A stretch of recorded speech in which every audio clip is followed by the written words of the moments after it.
Hello, my friends. It is such an honor and privilege to have you listening in today. I am your host, Delia Perry, and you are tuning in to episode number 180.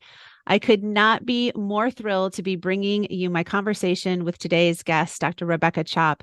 Rebecca Chopp is a widely published author, editor, and academic in the fields of education, philosophy, religion, and feminism.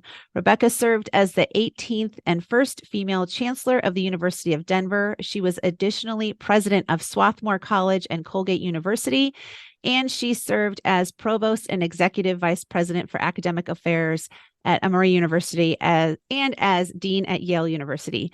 Rebecca has served on the governing board of the Association of American Colleges and Universities, Olin University, the Carnegie Foundation for the Advancement of Teaching, and on the American Council on Education. Rebecca is also an ordained minister, but she is currently an Alzheimer's advocate who co-founded the Voices of Alzheimer's. Rebecca serves on the board of the Colorado Alzheimer's Association, and she is currently working on a book entitled Not Your Grandmother's Alzheimer's: Refusing to Surrender by Living Well. My friends, I cannot wait to dive into this discussion with someone I not only greatly admire, but someone who has become a dear friend and a true inspiration in my own life. And so with that, Rebecca, thank you so much for being here and welcome to the Girls for Greatness podcast.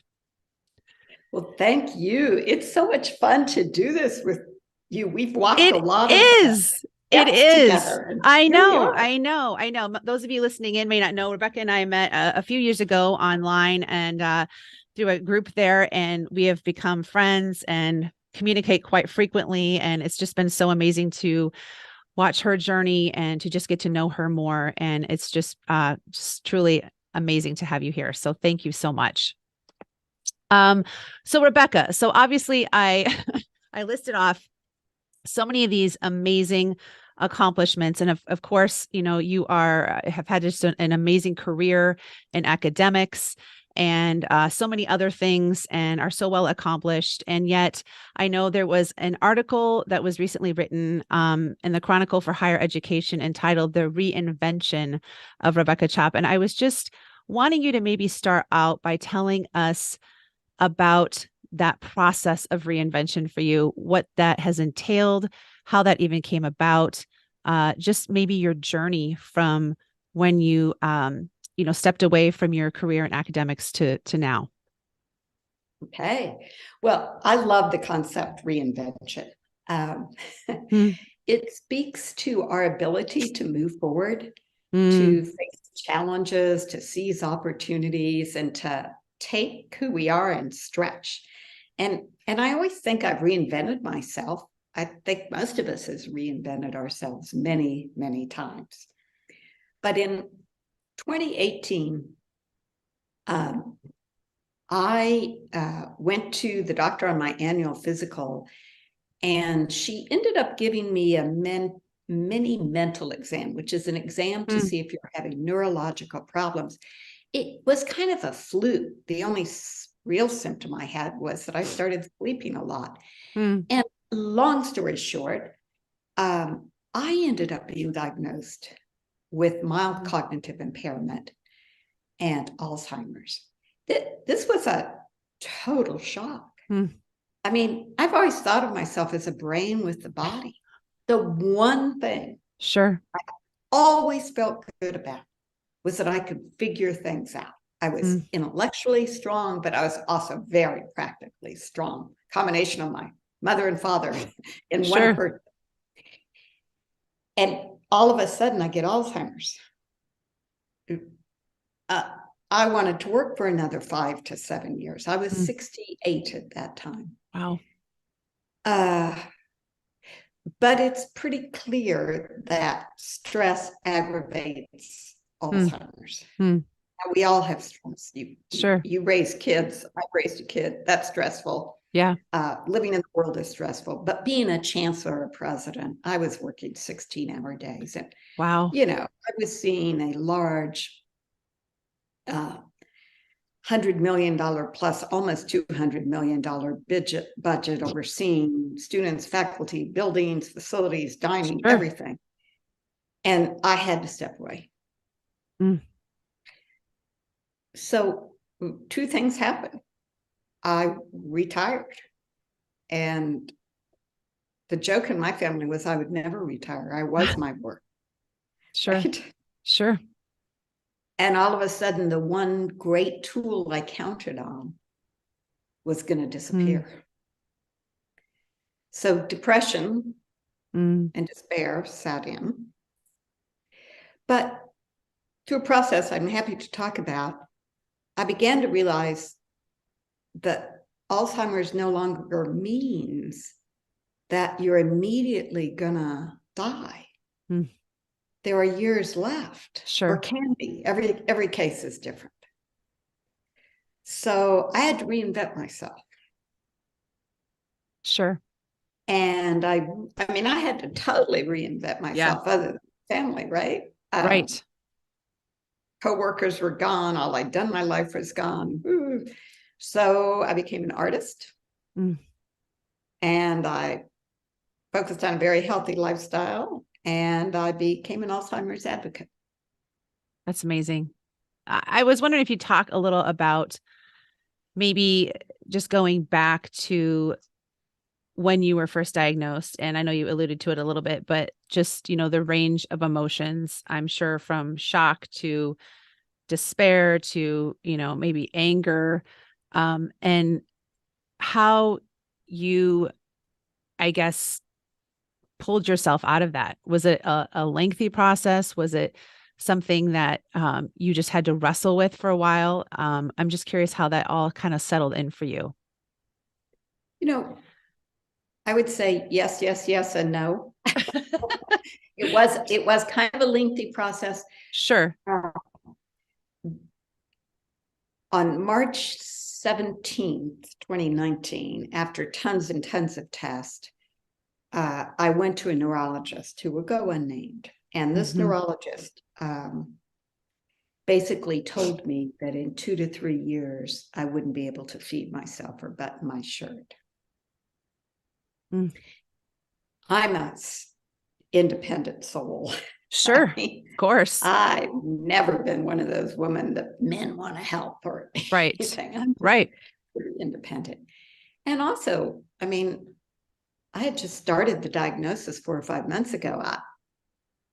To be flat, to be thrown into that, all I could think of was my grandmother in her dying years.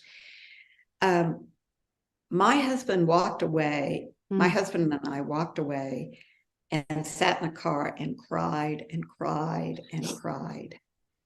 And that night, we went to the Blue Agave, our favorite neighborhood restaurant, and we sat in the back booth and drank way too many margaritas and cried and cried and cried.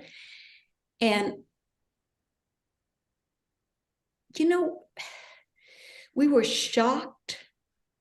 I didn't know when she told me that whether to fall out of my chair or slug her, because it was no way to deliver the news. Right. Now, I have tremendous empathy and sympathy for neurologists. What a hard job. But she must have been having a bad day. I'll just put it down to that. I had a neuropsychologist that had given me a battery of tests, and I decided to go see him. And when I told him what happened, he just had a fit and told me I needed to find a new neurologist. Right. So I went to a couple, and I found a great one.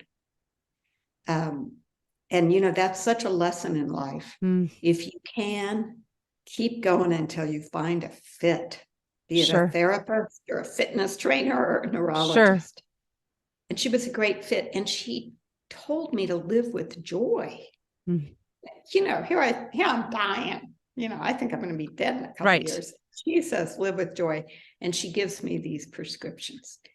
So after a couple of months of lots of crying and despair, I really decided I just needed to learn what she meant. And a friend happened to be a researcher in Alzheimer's, and she came and she started giving me information. And I just did a lot of research and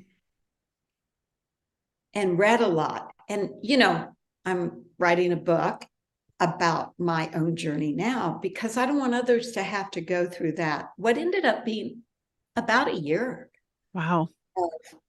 of despair, but also research.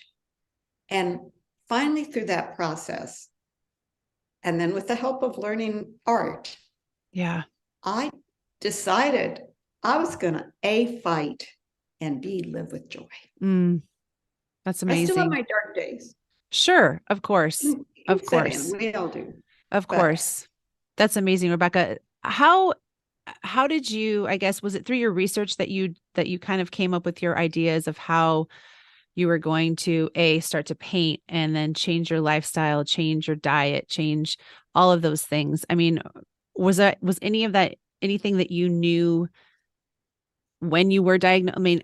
I was curious just when you said that you had been told, your diagnosis from the first woman. I mean, I wondered at that time, I know there's a lot that's come out since then. There's a lot of talk in the nutritional and wellness space now about mind health and foods we can eat right. and how we can stay, mentally more cognitive and sharp.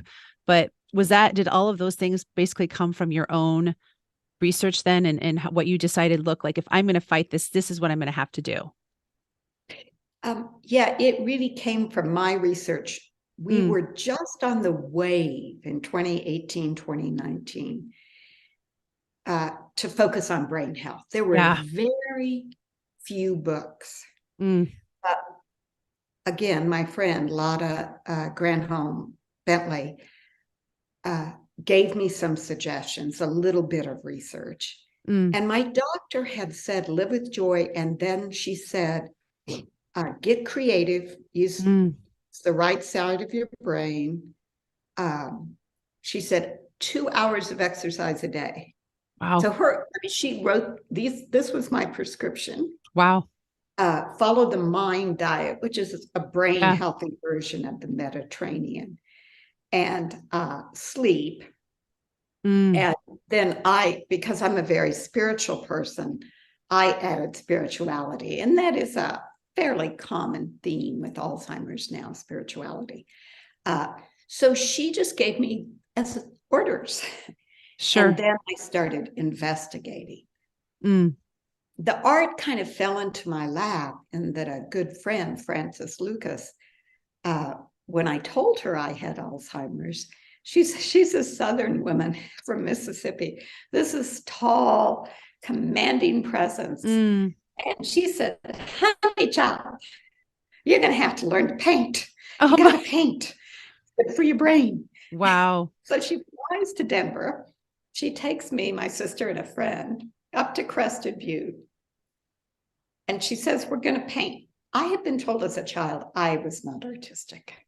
I mean, I can't even draw a stick figure. Yes. My sister and my friend jump in, they're painting masterpieces immediately, and I threw a tantrum. But Frances, I mean, she finally said, we're going to get this. I'm going to sit next to you and we're going to paint a flower together. And I mean, she just made me sit there and we painted a flower together. Wow. And it took hold. That was That's a real amazing. gift. Yeah, it was. I mean, friends help us through these times Sure. That in was going to lots of be my ways. next question, was if you had any like former love of art, like yourself, like in being creative, being artistic. Because obviously that's a Well, huge part of your life. I just didn't think I could be, but I loved Mm, art okay. from the Okay. time I saw I grew up in a home without art Mm, or working class, kind of sure. dad with labor. But I saw my first piece of art in the Wichita, Kansas Art Museum. It was Mm, medieval, and the colors just captivated me. So mm, I have um, mm, become a lover of art. It never dawned on me. mm, But the more I read about art and this wonderful book by Betty Edwards, Drawing on the Right Side of the Brain, if you haven't read it, go get a copy. It's old now, mm. but it's all about how that right side, metaphorically Right. speaking, it's Right. really not, is about creativity, neuroplasticity. it can be very strong in women, especially, although men have it too. But the more I read about it, I thought, I can do this. And I'm not doing it for a living. I'm just Right. doing it for fun.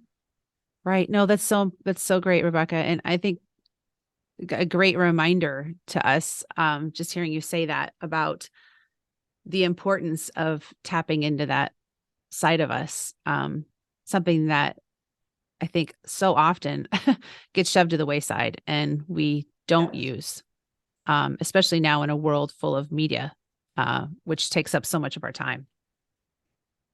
I think you're so right. And first of all, it's so good for the brain. Yeah. Yeah. It creates neuroplasticity and it strengthens, it creates new neural pathways. It also teaches you to see and hear and be in the world Mm, in new ways. And it's incredibly spiritually satisfying. Even when you have bad paintings, mm, it's still, I have a friend who says when she paints, she's in the heart of God. And I know kind of what she means because you just forget everything. mm. Oh, that's And awesome. now thanks to online, there's so many videos about painting or felting or Sure. crafting or gardening or whatever. Yeah, that's awesome. That's amazing. So, kind of going back to that spiritual piece, I wanted to ask a question about that because you are kind of considered this now spiritual leader among, Alzheimer's advocates. And how, what have you learned? I guess, what have you learned about your own spirituality? What does that mean to you? And how have you said that is like obviously a piece in your wellness now and in your life and how you have chosen to shift and live a different way. What has that meant to you? Well, I think I think there's two things I'd really lift up. One is we're trained in the West to be binary about our spirituality. Hmm. If you are scared, you aren't really spiritual, right? Mm. If you're Yeah. angry with God, you're not really spiritual. You're supposed to be happy all the time. And I've learned that's just not true. The spiritual, the ultimate, the holy God, whatever you choose, the higher power, the point is it's present in all of that. Hmm. My training is in Christianity, and I went back and started reading scriptures, the medieval theologians, and Augustine, and they never said all that stuff we're taught in Western modern Christianity. Hmm. So I learned that instead of thinking about Christianity as you're a good Christian or a bad Christian, that's just forget it. Right. The ultimate grace, as we talk about it in our online group, is with you and everything. And it's the paradox of holding that together Hmm. and understanding that even when you're despairing, even when you're saying, as the psalmist says, my God, why hast thou forsaken me? Or you just feel utterly bereft, you can Right. begin to imagine God is with you in that. The second thing is, Hmm. I think, Richard Rohr, who's a great Hmm. kind of meditative, contemplative, talks about falling upward. And a lot of people talk about this second stage, the first stage is raising kids during the careers, busy, busy, busy, busy, busy.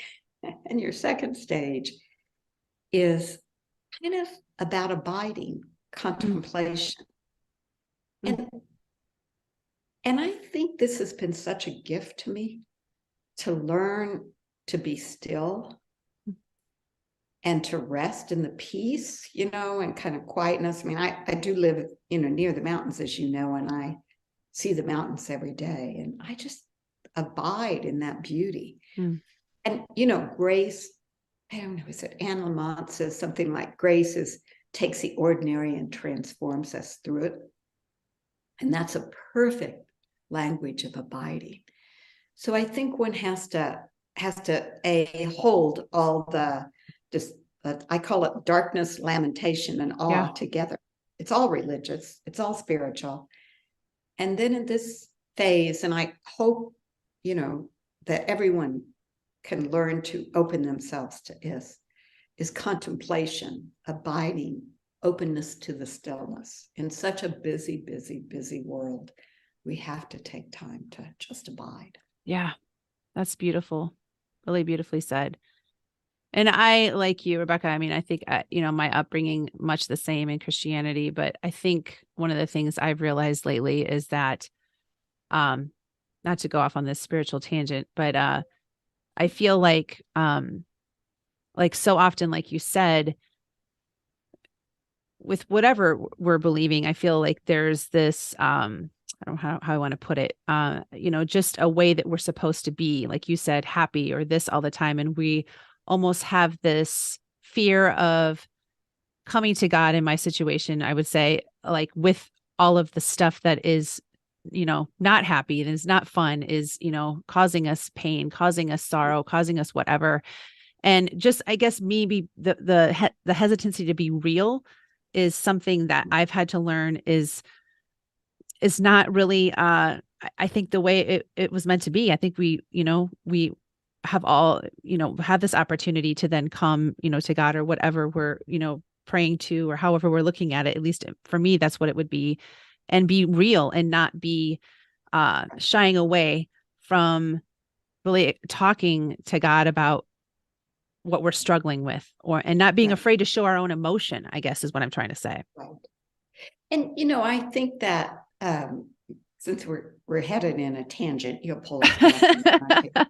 It seems to me that so many of our religious communities fail to create an environment where we can weep and wail and cry and be angry and talk about our deepest wounds, as well as feel joy and be happy. Right. I've seen churches do that. I was lucky to be a minister in a church one time that really did that well. But so many times it's about right belief and right behavior. And that's not what's taught in Buddhism or Christianity or certain Judaism. It's that being able to be the whole self. Yeah. And to get through something like Alzheimer's, you have to have that. Sure. Well, kind of going back to something else I wanted to talk about is your book that you've written now, Not Your Grandmother's Alzheimer's, Refusing to Surrender by Living Well. How did you decide to write that? What kind of, I'm curious, came up for you that propelled you to want to write something of your own? And the second question in that would be, like, maybe was there something that you were noticing in the literature that was out there about that subject that just wasn't being told, or something that was kind of a missing piece in what you had found? Well, let me answer the first one and then the second one. The first one was simple. About 2 years ago. No, it was just about a year ago, because I started the book in September and I'm just finishing the conclusion and shipping it to the press. Fast writing. But my son, who's 46, 45, something like that, and I were hiking in the Rockies. And he said to me one evening, Mom, you've got to write this as a book. We were talking about things. And my son is not an academic, and he probably is into music more than books, though he reads books, graphic novels, probably. That's just, I guess the best thing to say is we have different taste. And he said, what you're doing, what you've done, you got to write this, is the most important book you could write. And he had seen me write lots of my books, because most of them were written when he was still at home. And he said, but don't just write another boring academic book. Write this one about yourself. And I was so no one can touch us like our children. Sure. I mean, they have a special way of, and I thought, I'm going to do that if he's the only one who reads it. I'm doing it for him. This is a great kid. And then the more I thought about it, and that goes to your second question, I realized there were very few books written by people who have Alzheimer's. Because until very recently, most people were like my grandmother and not diagnosed until they were, leaving the gas stove on. And, we Sure. didn't have the diagnostic tools. And I would say still today, most doctors don't give the mini mental exam. They'll require a colonoscopy, which is far down the list of as compared to Alzheimer's. But we're in an era that's moving, and more people now are like myself. And there's going to be millions more for two factors. One is the baby boomers are expanding as we reach retirement age. And second, they're now developing biomarkers. So we know now, the research shows that Alzheimer's is in your brain probably 20 years before you even show symptoms as mild as mine. So they will have a biomarker that can begin to trace out what if Alzheimer's is developing. So you can do these lifestyle changes. Fairly certain that many people can resist the onset for years and years and years. Who knows, maybe ever, because of course pharmacological interventions are also rapidly appearing. So, wow. So, I couldn't find much, and I think I found two or three books. One Tattoo on My Brain, which was very good, and they weren't all that helpful. Tattoo on My Brain was pretty helpful, but I just couldn't find anybody who told my story. I found the stories of caregivers, and shout out to caregivers, that they're just saints. Caregiver makes you a saint. In my book. So I also decided I wanted to help others. And I think, as one of my good friends, Barbara, keeps saying, this is not a book just for Alzheimer's. This is a book about struggles. And how both to accept them and not surrender to them. So I think first and foremost, I want to, in this book, help people and their caregivers, the people who are diagnosed with Alzheimer's, know what to do much quicker. So you could read it maybe before you have Alzheimer's, but certainly after you diagnosed. Second, I want to remove the stigma. There is terrible stigma about Alzheimer's. I mean, I was asked to step down from boards. I had people talk loudly to me. I always say, I'm not losing my hearing. I'm losing my brain, not my hearing. So, but there is a terrible stigma. I want to reduce that, but I want to also give others basic tools, because I think creativity, spirituality, lifestyle are simply what we can do to fight the daily stresses and trials and tribulations. And they help us flourish. Yeah. There are ways of flourishing. Right. What would be some of the things, Rebecca, that you would say to everyone listening, from your research, from what you've been through, from what you've learned?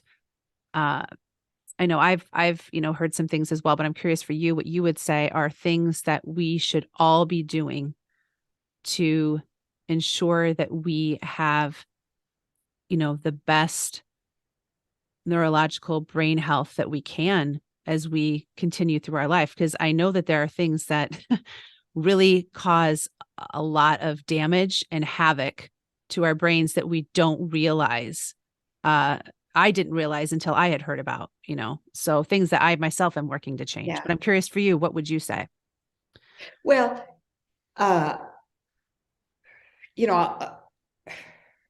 let me begin with diet, because that really is key. So Alzheimer's is caused, well, they don't really know what causes it, but they know what heightens it, and that's inflammation. So you want a diet that is anti-inflammatory. And that means avoiding processed foods, which are deadly. I mean, there is so much research right now on these processed foods. I mean, you might as well just drill the wormholes in your brain yourself to leave with an image. I mean, they're really bad. So eat, a Mediterranean-based diet, avoid highly processed food. The Mind diet is about blueberries, walnuts, it's about the smash, salmon, mackerel, anchovies, herring, and sardines, but, fish in general. Chicken.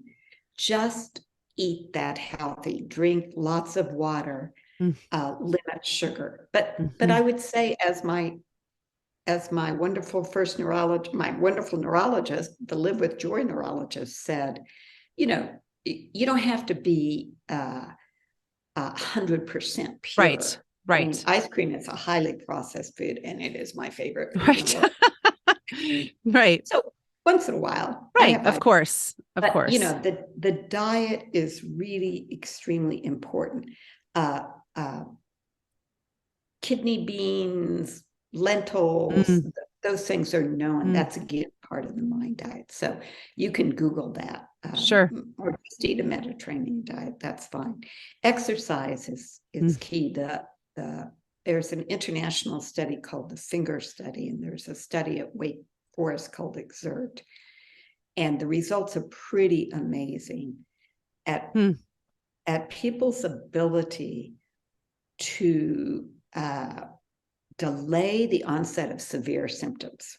So one person said it like this: you may die in 10 years, but instead of sliding quickly and being, having to be totally dependent for 6 or 7, if you exercise and eat right, you may stay healthy and then have a quick decline. And of course, a brain healthy lifestyle for people who are not diagnosed is, they're starting to say, you do this kind of exercise and you could delay perpetually set of symptoms, or delay them until you're very old. So what is the exercise? It's threefold. It's cardio, cardio, cardio. So I this morning started out on my spin bike. So I do all sorts of things for cardio. Cardio is not my favorite, so I have to force myself. It's weightlifting. I really like kind of the power lifting. So I do deadlifts and squat bars and all that kind of stuff, but you don't have to do that. And working with a fitness trainer is always good when you're doing some kind of lifting or taking a class or something.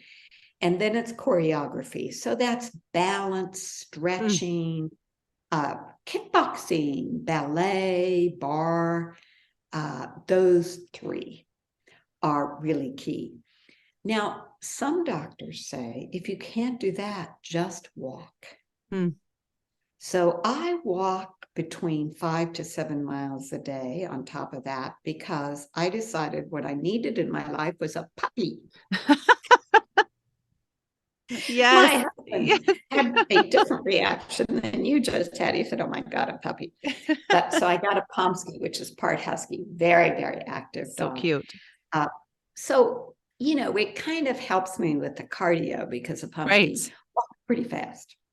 That's awesome. Phenomenal companionship. Oh, but exercise is so key. Sleep, sleep, sleep.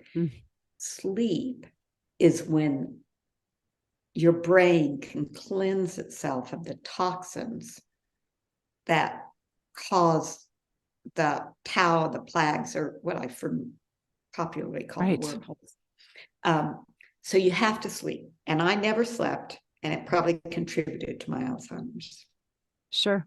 Yeah, So I think that's a great point. I think that's something I've touched on here before, but something I know that for myself, I've had to get more serious about. I've always thought I've prided myself as being one of those people that doesn't need a lot of sleep. And maybe I me don't compared to too. some, but it's not it's not good. It's not healthy. I'm starting to notice a more significant difference when I don't, especially if it's days on end that I've been up. Um, and I think there's a huge problem in the world is, especially in America, I feel, is this sleep deprivation. It is. And you know, you're not the only one who felt pride. I felt tremendous pride. I Hmm. used to say my, you know, secret power was I only slept 5 or 6 hours a night or 4 or 5 hours Hmm. a night. Hmm. But it's so ridiculous because, you know, we diet, we work out, Yeah. we go on vacations, we do all this stuff to take care of ourselves. If you're not sleeping, that's worthless. Yeah. You're right.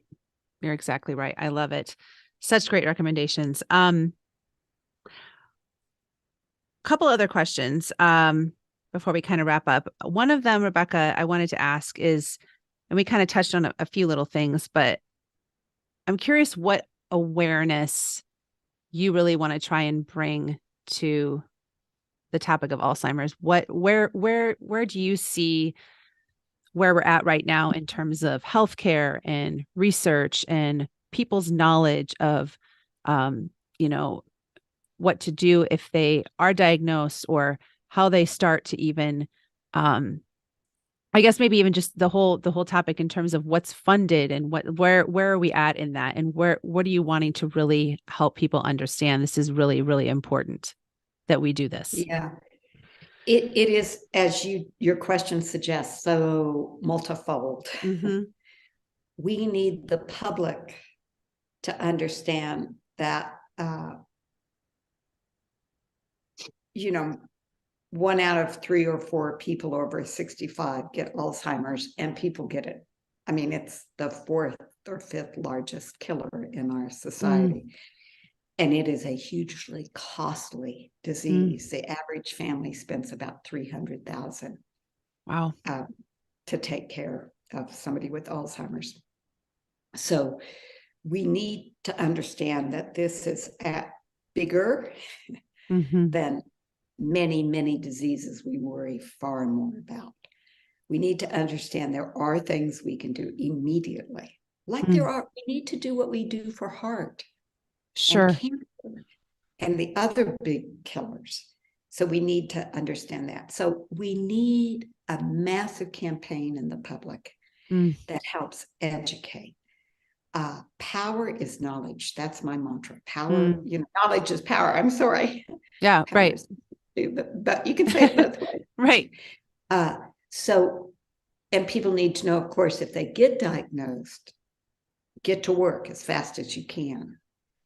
Uh, Delay the rapid slide, more time with loved ones, more time to Mm, give back, more time to do things, more things to contribute to society. Um, I want to help fund research. The mm, research right now is, I think, at a good place. mm, There have been drugs approved by FDA that treat amyloid plaque in the brain. Uh, uh, the problem is with those drugs, there can be a high incident of brain bleed, or too high, I would say, not mm, horribly high. But the results for people who can take them are amazing. mm. There needs to be more research funded for the tangles. They're called tau tangles. Okay. Some doctors think women have more tau tangles, and since women are 2 of 3 victims of Alzheimer's, that Mm, is important. So more research needs to interesting. happen. But the number of people going into research uh, is huge, and we need more funding, but the funding is increasing.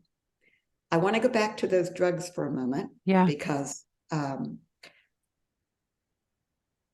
drugs are being approved by the FDA, which is the agency that approves drugs in Right. America, to treat Alzheimer's. Now, FDA does not approve a drug unless it's proven to help. Mm-hmm. They're very strict, and anybody who's heard about trying to get an FDA approval knows what a Right. long, trying process it is. But Medicare Mm. has decided not to fund those drugs. Yesterday, I went to a rally in downtown Denver at the Medicare Saw office. that. Hold up my sign. My Yeah. son and sister went, and across the country, these rallies were held at various times in the last 2 weeks. We've got to change Medicare's mind. They're saying, oh, it's not proven that it will help. And everybody worries it's because it's going to be costly. It will be costly. But right now we have 6.7 million people diagnosed with Alzheimer's. We could have 10 million soon, and then 20 million. And Right. so we need to fund that. So, I guess that's what I want to do. Public awareness, research, advocacy. And I don't think I can do it, but if anybody has any ideas of who could, I'd love more education of primary care physicians. I was lucky beyond belief that my primary care caught it. I have had so many friends hear about my story, and they say, my God, you're one of the most smartest person, you're functioning at this high level when you have Alzheimer's. And they have gone to their primary care, and their primary care time and time again has refused to give them the test.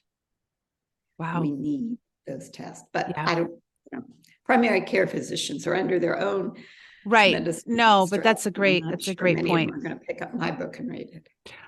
How many, I don't know if you know this, Rebecca, but I'm curious, is the number of people who are being diagnosed, is that increasing each year? Yes. And is the number of people who probably are not being diagnosed, that it's going undetected, has to be high too, I would assume. Well, I think so, because of the growth of the baby boom population. Because Alzheimer's, there is a phenomenon called early Alzheimer's. And a lot of my friends in Voices of Alzheimer's, which is a group I co-founded to work for advocacy, actually have early Alzheimer's. But that's still a low number as compared to people over 60 or 65 who get Alzheimer's. But, we should live until 80 or 85 or 90. That's a long time to have this disease.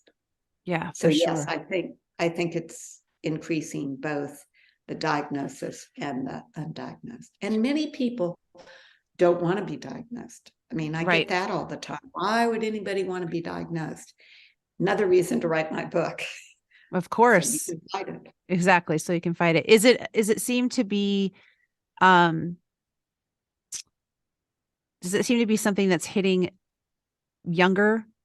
I mean, people who are younger versus, is it a certain age group? I have some of the other questions I had, or is that age, is it hitting people at a younger age, or is that been like something that's not happened? I was curious about that. If you know anything what do you about mean? that.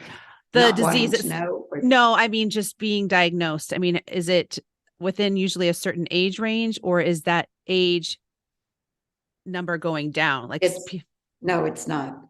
Okay. The number, I wish I had the fact. There is a recent study. The Alzheimer's Association has a wonderful study called Facts and Figures 2023 with all this kind of data in it. But there are not more doctors giving these short-term memory tests. They take 10 minutes and are very cheap compared to mammograms and colonoscopies. Yeah. So important, though. I mean, so important. So important. You can take the test online. I'm not sure it's quite as good, but there are tests you can get online. Sure. Oh, that's amazing. I love it. Thank you for that. Thank you for that explanation. That's really, really important. I wanted to definitely touch on that. My last question before I kind of dive into my last questions. I have to ask this one too. You have done so much in your life already and are now, on such an amazing journey with now being such a huge advocate for Alzheimer's. I'm curious though, for you, Rebecca, with women in particular, since this show is, obviously geared more towards women, how you kind of see your role now in terms of empowering women. Because you've done so much, I think, just as an example in academics, as an example in your career, as an example for what you've stood for and what you are doing now. I'm just, for you, according to yourself, how do you view that topic of empowering women? Well, again, 2 out of 3 people who are diagnosed with Mm-hmm. Alzheimer's are women. The majority of caregivers are women. Mm, So I think it's yeah. incredibly important to empower them.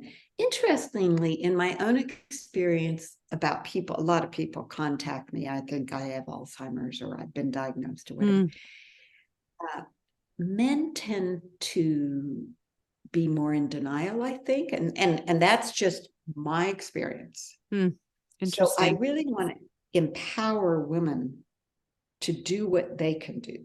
Secondly, I want to empower women not just who've been diagnosed, but all women like you, Mm, younger women. There's so much pressure on you. I mean, right? First, we have to be perfect mothers. We have to be, out in the world, either working or doing good and volunteer. I mean, gee, Louise. And that's yes. so much pressure. And it takes so much time. Mm, We have to fight for our own health. Women have the right mm, and mm. must give their wisdom to their grandchildren, whether they're biological grandchildren. I don't have any yet, but maybe someday. Right, But right. other grandchildren. We have to be wise women. We have to share that wisdom, and we're not going to survive long enough to share it if we don't take care of ourselves. Mm, The mm, future needs you. I love that. That's a great message. Beautiful. Okay, Rebecca. So you've listened to my podcast, but I'm going to go into these last 3 questions that I ask all my guests. Okay. Then I'll wrap up here. Okay, so tell me 3 words that best describe who you really and truly are. Determined. Mm, Um, Imaginative. mm, love that. Uh,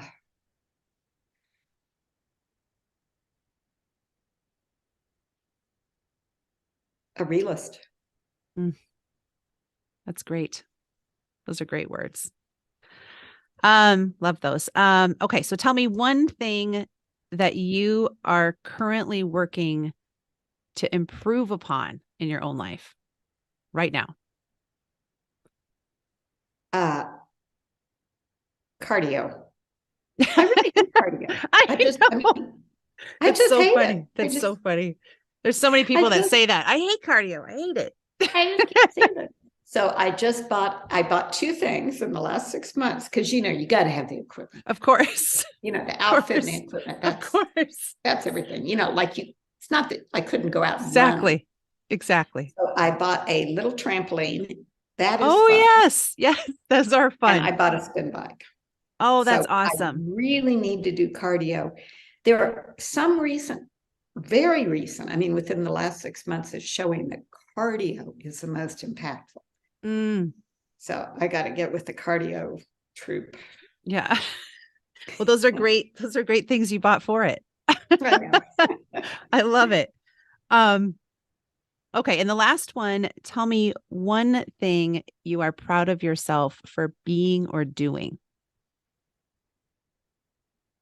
And I know there's many, many you could list, Rebecca. You know, there are many.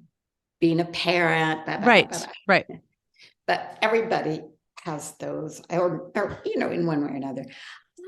I really think the thing I'm most proud of is all the students I've helped, Mm, that I've taught, that's awesome. that I've seen walk across the commencement stage. Mm, It's a beautiful generative thing mm, to help people on their journey. And some are young, and I've had students as old as 60. I think that's the thing I'm most proud of. I lived my life helping those people invent Sure. themselves and their future in their country. That's Whatever amazing. country it is. That is so amazing. I love that. Thank you for sharing that. Thank you so much for being here. This was so much fun. I have loved every minute of this. Fun. I have been looking forward to this for a long time, and it is truly an honor to have you here and to just raise awareness around something that is so important, and to just have this great conversation with such a great friend about so many different Well, things. So thank you. And I'm thrilled I got to get to know you, and we'll continue with our little online chats. And what an honor and privilege and pleasure to do this. Thank you so much, Rebecca.